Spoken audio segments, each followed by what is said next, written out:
ikinyoma kimaze igihe hagati muri CNDD-FDD, by'umwihariko Reverend Kuriyo na Nkurunziza. Tubazi nk'agati gakubiranyije, tubazi nk'abantu inshuti z'akadasohoka, tubazi nk'abantu basangira akabisi n'agahiye, abanywanyi b'umugambwe n'igisoda n'ibindi bintu bari bahuriyeho. Ubu noneho rero ntabwo ari uko bikiri. Urwaho muzi Arengiyome Bunyoni yangana na Reverend Kuriyo, nkumenyesheje ko buno aya ni amakuru atavuye mu isi n'ahandi hantu ngo mvuge ngo ni nako yamaye. Ubu butumwa dusohoye ntabwo turi kuganira ntihagire umuntu ubyitiranya. Ubu butumwa busohotse iyi tariki ya 3, itariki y'umunani, amabanga yose hanze, kutahuza, kutumvikana, ndetse Reverend Kuriyo kwegura ku mugambwe CNDD-FDD, ibyo ni ibintu byamaze gushyirwa mu bikorwa. Nimbivuga uko unyumve neza kandi untahure, utega amatwi. Harimo abantu baza washaka yenda nko gutukana, ni ngombwa ko arebaho isegonda rimwe agahita atukana.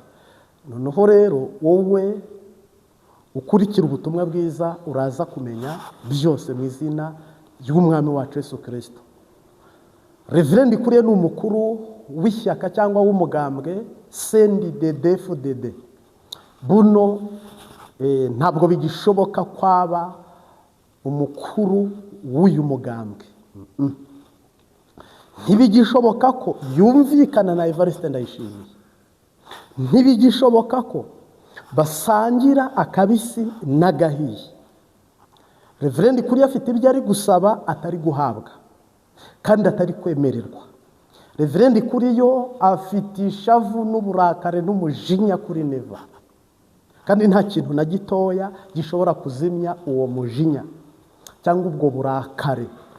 Kandi Reverend Kuriyo ari mu gihombo no mu ruhombo, kuko ibyo bamwijeje n'ibyo bamwiringije ntabwo bibaye, nta nubwo bikunze, nta nubwo biciyemo, ahubwo biranze. Mana Nyagasani, noneho sinzi aho turi bubihere naho turi bubitoroka. Urumva byongeye birayangara, byongeye birabomoka, byongeye bibagaterera nzamba, byongeye bibakayobera abahinga. Koko ubundi shyaka ryari hamwe.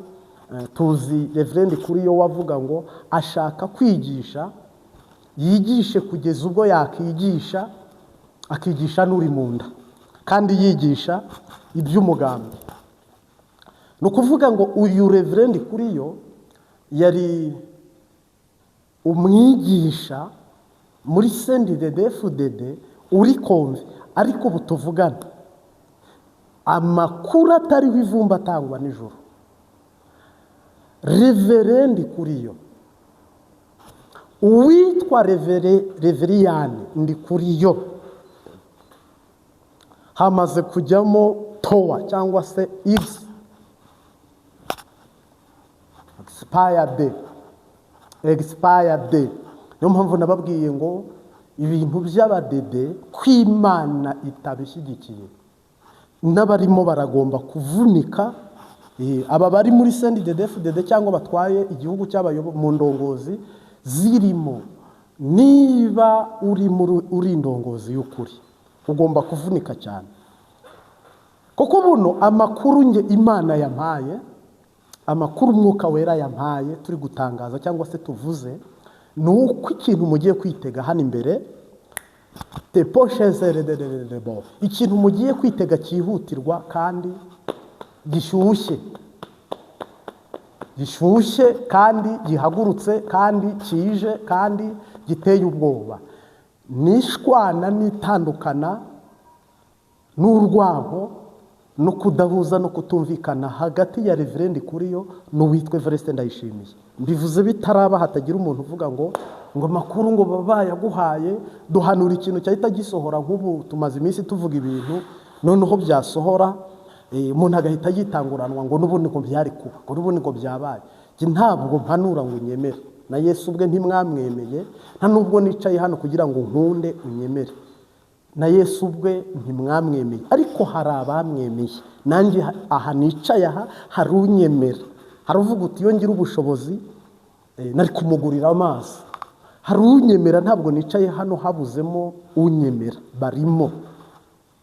Nanabashimira bashyashya mukande sabone, noneho aba dusanganwe mukorera iki na share. Ariko ubutumwa nzanye bwagakura nuko witwa Reverend Kuriyo marayika yajugunyemo umuriro cyangwa uruntu rwo kudahuza hagati ya Reverend Kuriyo na Evariste Ndayishimiye. Mwebwe ubwayo mugiye gusubiranamo, bana banyu ntibemerewe kuba bazakina, ntibemerewe kuba bahuza, reka da, mugiye kuba nk'abubatsi b'umunara w'ibabere. Ntabwo mugiye guhuza, kandi ngaha hondi muzabyumva, muzabibonesha amaso, kandi ntibashaka no kubyirinda. N'ubu mbivuze uku byaratangiye, ari ibintu Reverend Kuriyo ari gusaba atari guhabwa, atari kwemererwa, bikinonosorwa, bagihinyanyura, bakiganira, bagitekereza. Ibyo bintu rero kuri Reverend Kuriyo nisakirerero, twe rero turi update mu mwuka. Ubu Reverend Kuriyo ngira ngo mu matora aheze y'abakenguza amateka n'abashinga amateka aragaragaye cyane, agendana na Neva. Nta muntu wabihakana ko bari inshuti rwose, nta n'umuntu wabiteraho komete ngo avuge ngo n'ubundi ngo baranganaga. Oya, aba bantu bagiye kwankana nk'uko umucyo udakorana n'umwiza, bagiye kwankana. Kandi mu busanzwe itunga ry'igihugu bose, ntawe udafite ikirombe cye, nta n'udafite uruganda rwe, nta n'udafite amato ye cyangwa hoteli ye. Ni abantu bari aho n'ubundi bageze iyo bajya. Ariko umuntu ugiye kubihomberamo ku rwego ndengakamere, uhoraho afitiye agashavu kenshi, Reverend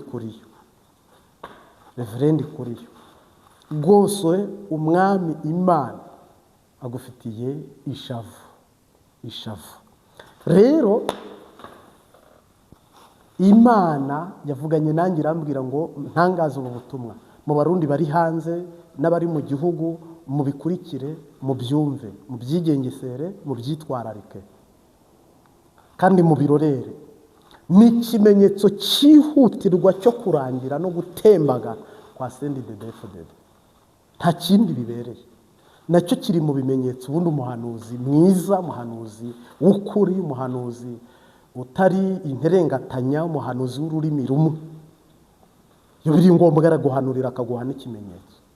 Nanjye rero nguhaye ikimenyetso vuba byihutirwa. Uwitwa Reverend Kuriyo ntabwo mwitiranyije amazina n'uwitwa Neva Sebarundi General, bagiye kudahuza, kutabyumva kumwe, biri public. Ariko ubu byaratanguye. Navuga ni nka kumwe umuntu akubwira ati natangiye gusiza ikibanza kuko nteganya kubaka. N'ubu rero byaratanguye. Ntabwo mwishyaka, mwebwira ishyaka cyangwa se uyu mugambwe w'abadede, bakenyera rugamba, imiswi by'inkona, imbonerakure, nubwo atari zose, harimo n'abavuga ukuri mu mbonerakure. Nubwo nkunda kuvuga ijambo imbonerakure, harimo imbonerakure nziza zifite umutima muzima, ariko harimo abandi babyunyura bakaba babi inkubwe y'umubi inshuro 7, bakica, bakiba, bagasahura, bakabeshya, manyanga yose agakora. Ubu tuvugana rero ubuhanuzi bugiye gusohora. Ubu buhanuzi burihutirwa, bugiye gusohora. Mubone Reverend Kuriyo yiyama Neva, mubone Neva yiyama Reverend Kuriyo, mubone ingendo zahagaze za Reverend Kuriyo, circulation na muvoma bya reverend Kuriyo bigomba guhagarara, disikuru za reverend Kuriyo zigomba guhagarara, n'ibindi temanaje ajya gatanga zigomba guhagarara.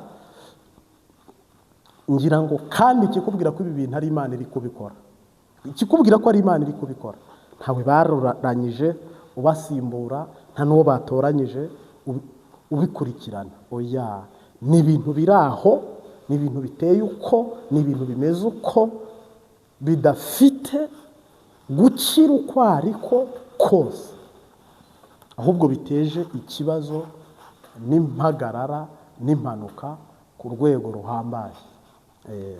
Rero twebwe nta kizaba Mwuka Wera atatwibiye iki akabanga.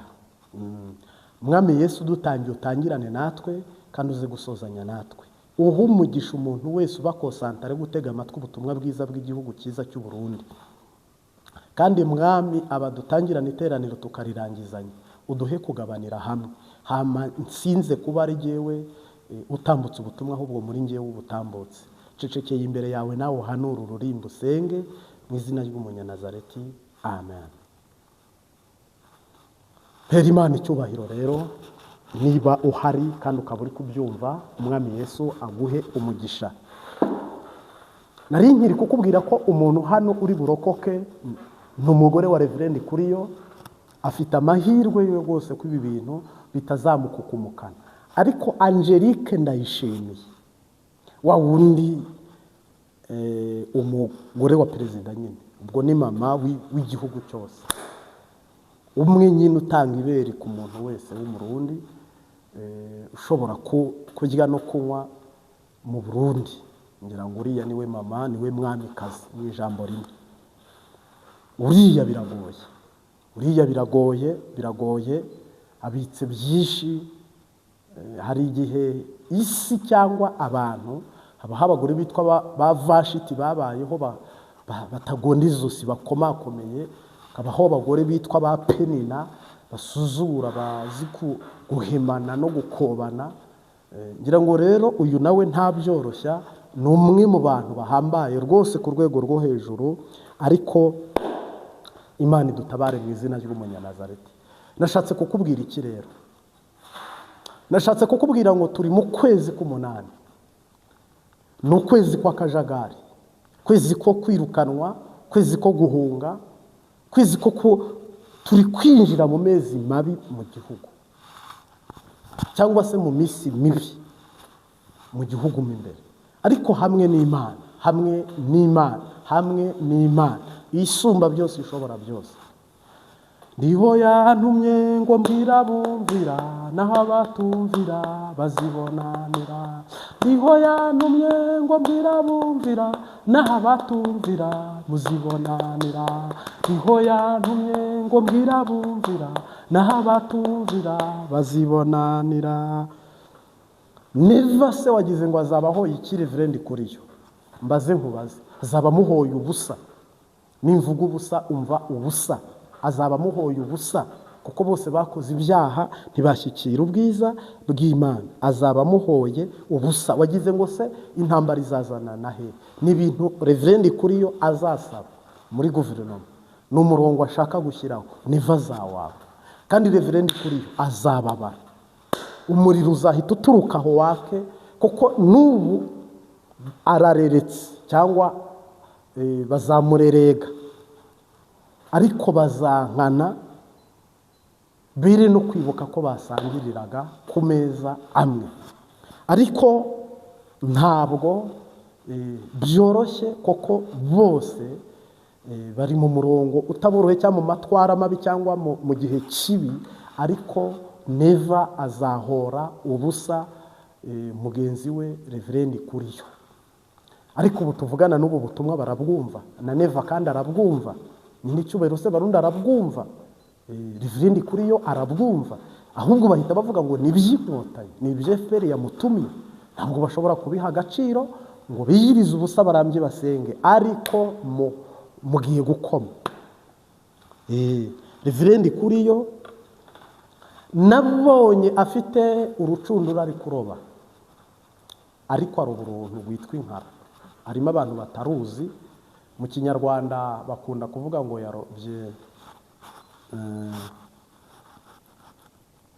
Hari urubora ruba mu mazi rugira amaguru ane rujya kumera nk'igitagangurirwa, nibagiwe mu Rwanda uko bakita. Ubwo rero mbona nicyo arobye. Mu Kirundi bakita inkara, mu Kinyarwanda nibagiwe uko bakita, ariko ninkibuka ndakibabwira. Mbona Reverend kuri yari kuroba, ariko azamuye mbona ni inkara, mbona hajeho inkara. Kandi iyo urobye inkara ni umwaka muri CNDD-FDD. Niho nabonaga rero ko nabonaga ikirango kimwe hano ikindi aha, ariko azamuye mbona ni inkara. Ibi ni ibisohora uyu mwaka turimo, ntabwo ari utaha. Harimo igihe mvuga ubutumwa umuntu agahita abikubita ku wundi, undi akabikubita ku wundi, ati buriya ari kuvuga ibyo mu kazoza ka 2020 nka ko mwenyine icyubahiro se barunda bivuga. Ya yewe ubu butumwa ndi kuguha ni biri busohore uyu mwaka turimo, uyu mwaka turi kuganiriramo, uyu mwaka Imana ibizanye mo no muri uku kwa munani bimwe biragira gute birasohora. Nza kubona rero uyu Reverend kuri yo warobye inkara. Imana idutabare, yarobye inkara. Uhoraho atugwanirire, yarobye inkara. Kandi mbona n'umubabaro n'agahinda, kandi ntawe neva yabonye umusimbura. Ntugire ngo ibyo biri kuba uvuga uti harahita hajyaho naka nawe ayobore naka. Oya, kiri igihe cyo kugira ngo mubone ibisenyuka, hama ibyubakwa birubakwa mu izina ry'Uwiteka gusa. Naho ibisigaye byose ni ugusenyuka, ni ukurimbuka, ni ukwikubita hasi. Ni ibintu bigiye kuba bigorana, ariko ishobora bingahe byose iturengera amazi atararenga inkombe. Bwana Yesu asifiwe. Haleluya, haleluya. Ni ukuvuga ngo Reverend kuri yo ntabwo ibabyiyiririza ubusa ngo biveho. Nanjye sinamusengera ngo biveho, koko ni umugambi w'Imana, ni intego y'Imana, ni ubutumwa bw'Imana. Izina ry'Uhoraho rihabwe icyubahiro. Yewe mu Mutama Reverend kuri yo njya mubona muri disikuru avuga ngo bamurashe amasasu 9, kandi warugezaho kurya, warugezaho kunywa, warugezaho kwicara, ukumva ibintu, ukumva ibindi, ukumva umugisha, ukumva agakiza. None Imana irakubwiye ngo haguruka. Kandi Imana ntabwo muri buharire, Imana nta kintu mupfa, Imana ntabwo muri bujya impaka. Imana ni Imana, ni rurangiza rwa burundu, ni isambu itarumba. Onodivis. Haleluya, haleluya. Kuko nabonye, nitegereje n'amaso yanjye abiri, ni Reverend kuri yo nabonye na Evariste Ndayishimiye. Ariko aba bose wa muyaga nakubwiye wabajyana. Muzasubiranamo mwe, ntimwanajya hamwe, ntimwanahungira hamwe. Koko aba bose uko bari kumwe muri timu yabo, Imana yambwiye ngo ntabwo bashobora kujya kuba hamwe, ntibanajyana hamwe, ntibanaba hamwe. Ni ubuzima navuga bugoye cyangwa buruhije, ariko Imana ishobora gutanga kandi ikaduhera ubuntu. Yesu Kristo nashimwe cyane. Rero mwitegure gutandukana kwa Reverend kuri yo na Evariste Ndayishimiye, ari Imana ibikoze. Mwitandukane ko gereza zibizo mu mwuka cyangwa izo mu mubiri, buno tuvugana marayika, umwami, Imana. Yesu Kristo nashimwe cyane. Yashyizeho gutandukana kudasanzwe, ari nayo mpamvu abonye ibyaje ubutumwa twasohoye imbere bwarasengewe, bumwe burasohora ubundi ntiburasohora. Ubu ni ubutumwa dusohoye bushyashya ku bijyanye na Reverend kuri yo. Kandi ngira ngo Reverend kuri yo uku kwezi kwa munani yitegure, kwezi kw'icyenda yitegure, kwezi kw'icumi yitegure, kw'icumi na kumwe yitegure, kw'icumi na kabiri yitegure. ni ibihe kuri we bigoye, ni ibihe kuri we biruhije, ndetse n'inshuti ze n'abavandimwe. Ariko ubu tuvugana hari uhoraho umwami Imana Nyiringabo Imana, utanegurizwa izuru, utajya akerererwa cyangwa yitiranya amazina cyangwa ayoberwa iyo ava ayoberwa iyo ajya. Rero turagushimiye mu izina ry'Umunyanazareti.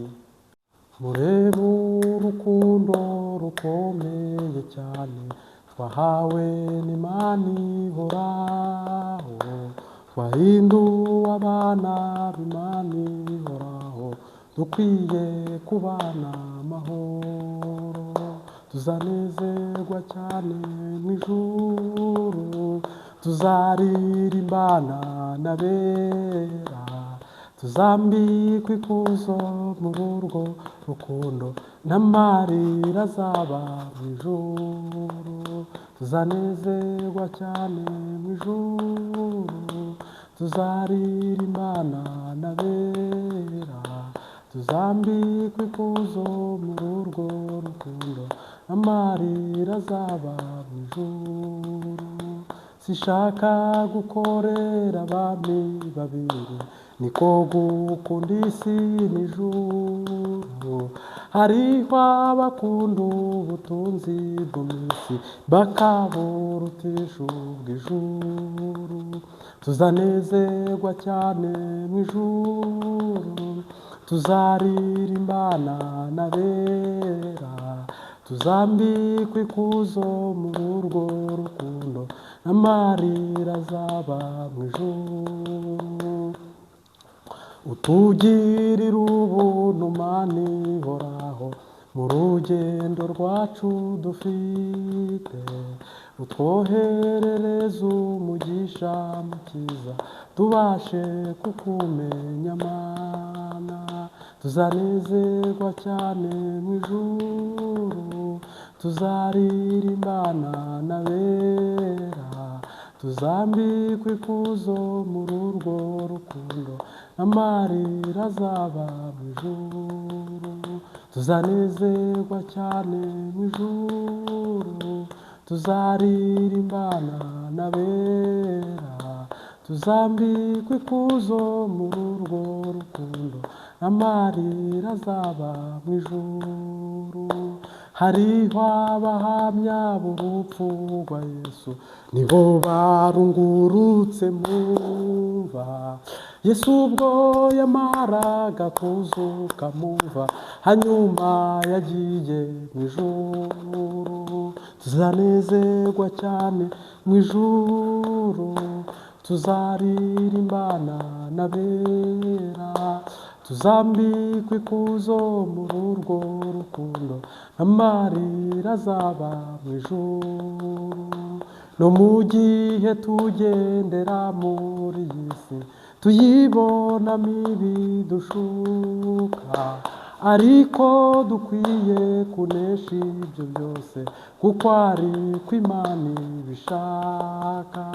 Tuzanezerwa cyane mu ijuru, tuzaririmbana n'abera, tuzambikwa muri urwo rukundo, n'amarira azaba. Iminsi 27 usabwa kuba uhawe urose umugisha, usabwa kuba wakiriye umugisha. Vincent isigaye jour usabwa kuba ufite umugisha. Uyu munsi wa none amakuru nkuzaniye, ndagira ngo nkutangarize ko iba myinshi igahimwa n'umwe. Genda umuhanuzi, ariko ku bwa Kristo. Ntabwo ndi umuhanuzi ku bwanjye, ariko Yesu yaravuze ngo nimuboha nzaboha, nimunabohora nzabohora. Buno tuvugana dusenga Imana ibohora, dusenga Imana ikiza, dusenga Imana itabara. Mungu asifiwe sana. Hari penina ku buzima bwawe mu izina rya Yesu Kristo, ntabwo tujabukana. Hari Hamani ku buzima bwawe, ntabwo tujabukana. Hari Goliath ku buzima bwawe, ntabwo tujabukana. Au nom de Jésus, au nom de Jésus, au nom de Jésus. Mwami Yesu, mwana w'intama w'Imana Yesu Kristo, mu izina rye yaduhamagaye. Tumaze amezi 2 arenzeho iminsi, imitima yacu iri imbere yawe. Twaguhaye umwanya, wadusabye intambwe imwe niyo turi gutera. Mu izina ry'uwacunguye, mu izina ry'uwampamagaye. Haleluya, haleluya, haleluya. Kandi iri zina tuvuga rikumvikanira mu isi yose. Izina tuvuga rikumvikanira mu bihugu byose, rikumvikanira mu mipaka yose. Au nom de Jésus, mu izina rya Yesu Kristo. Au nom de Jésus. Nanjye ndatangaje, isumba byose, ishobora byose, hejuru y'ikintu cyose, Imana niyo mushobora byose. Haleluya. Ntabwo nzi icyifuzo ufite, ntabwo nzi ikigeragezo uri kurwana nacyo, ariko nta kigeragezo kitagira iherezo. Amatwi yawe yumvise ibintu bibi cyane, ariko mu izina rya Yesu Kristo dushyizemo pamba, kandi dushyizemo ikiganza cya Yesu, dushyizemo protection y'ijuru. Ukwiye kumva inkuru nziza. Amaso yawe yabonye ibintu bibi bihagije. Au nom de Jésus, ukwiye kubona ibyiza mu izina rya Yesu Kristo. Intambwe zawe zaragiye ziragaruka, zirazenguruka, ukoze urugendo rw'imyaka irenze 40, ariko ijoro rarikesheje nta kintu urafata. Ndahanurira ibirenge byawe ndahanurira ibirenge byawe gufata mu izina rya Yesu Kristo. Nuko mpanura, shimiye abantu baca imbogisi bakashima Imana ko barosa amafaranga, barosa amaviza, barosa amazu, barose n'ibindi bitandukanye. Mwebwe mwese uhoraho abaremerera none.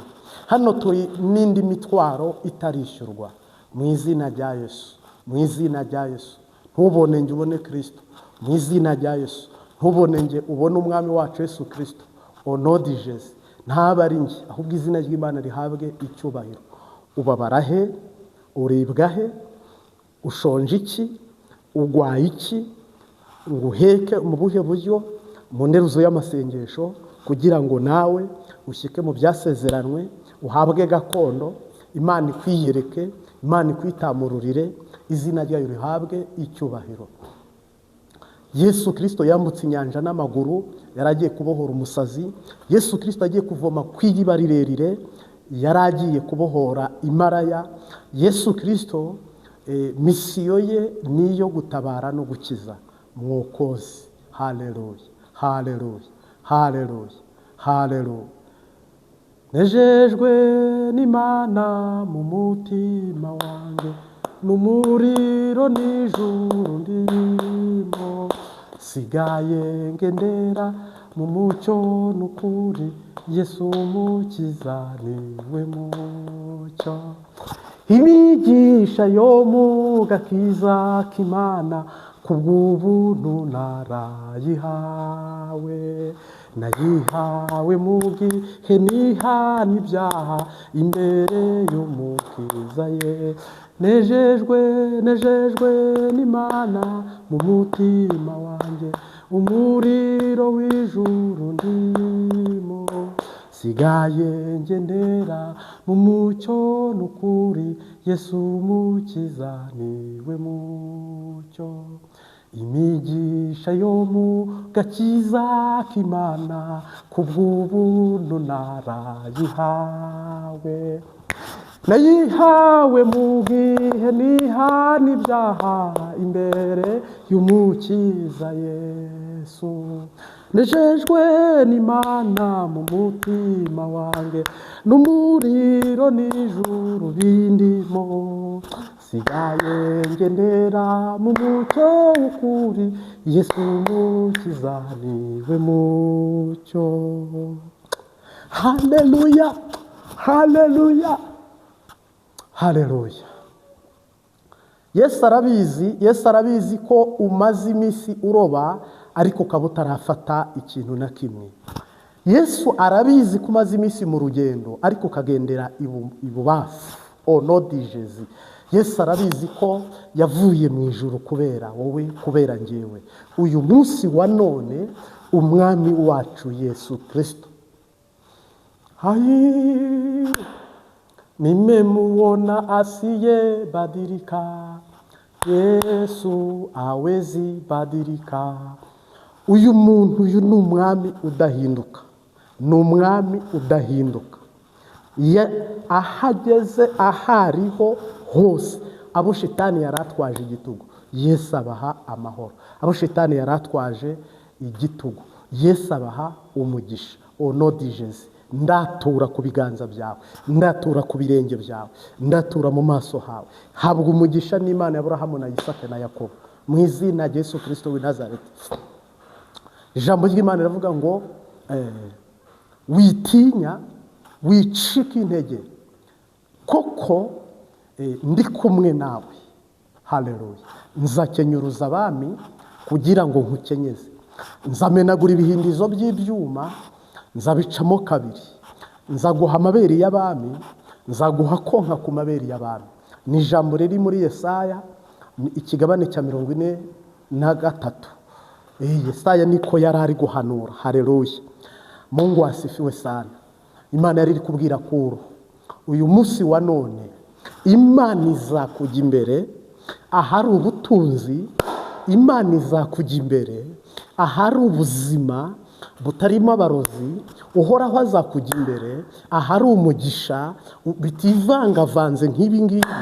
Uhoraho azakujya imbere ahantu abarozi basumbanyije, ahantu umubiri wasumbanyije, ahantu isi yasumbanyije, ahantu shitani yasumbanyije, hari ahantu hatareshya. Uhoraho azakujya imbere kugira ngo haringanize, nawe bikorohere kuduga mu izina rya Yesu Kristo utambike.